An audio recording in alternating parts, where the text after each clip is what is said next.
Après que Pierre eut confessé: Tu es le Christ, le Fils du Dieu vivant, le Seigneur répondit: Tu es bien heureux, Simon Bar-Jonas. Simon, c'est Pierre. Bar signifie fils, et Bar-Jonas, bien sûr, veut dire le fils de Jonas. Le Seigneur mentionne son nom et dit: Tu es béni. Il cite même le nom de son père. Ainsi, ce Simon qui a été béni, ce n'était pas un Simon parmi d'autres. Simon, mais uniquement Simon, le fils de Jonas.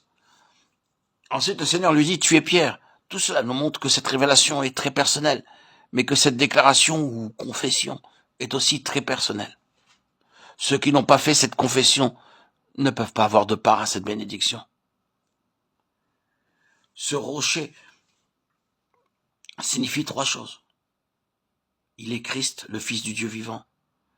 Le Fils du Dieu vivant que Dieu a révélé. Et le Fils du Dieu vivant que Pierre a confessé. Ce rocher auquel notre Seigneur fait allusion renferme ces 3 significations. Christ, Fils du Dieu vivant. Christ, le Fils du Dieu vivant que Dieu a révélé. Et Christ, le Fils du Dieu vivant que Pierre a confessé. Tu es Pierre, et sur ce roc je bâtirai mon église.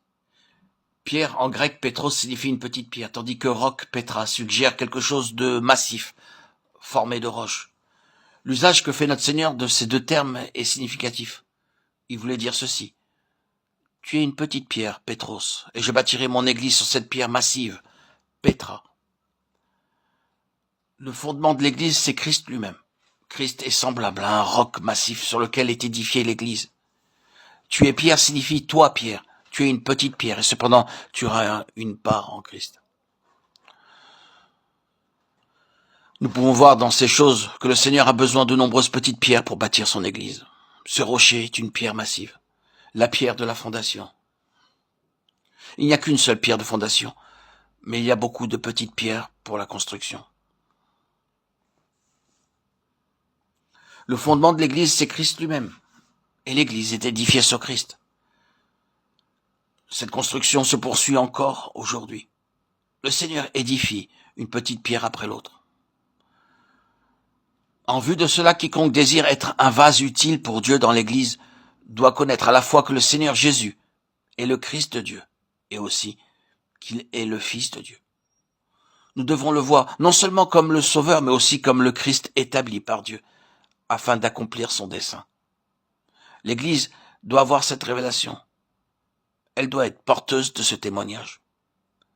Elle doit pouvoir faire cette déclaration pour que les portes du Hadès ne prévalent pas contre elle.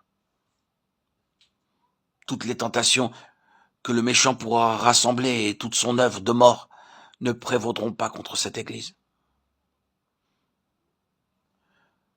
L'Église vaincra toute la puissance de Satan par la révélation intérieure de la personne de Christ et par la parole du témoignage exprimé ouvertement.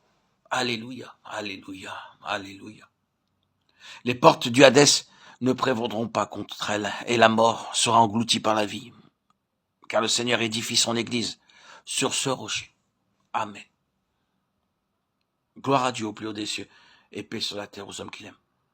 À toi, Seigneur, tout honneur et toute gloire pour les siècles des siècles. Alléluia.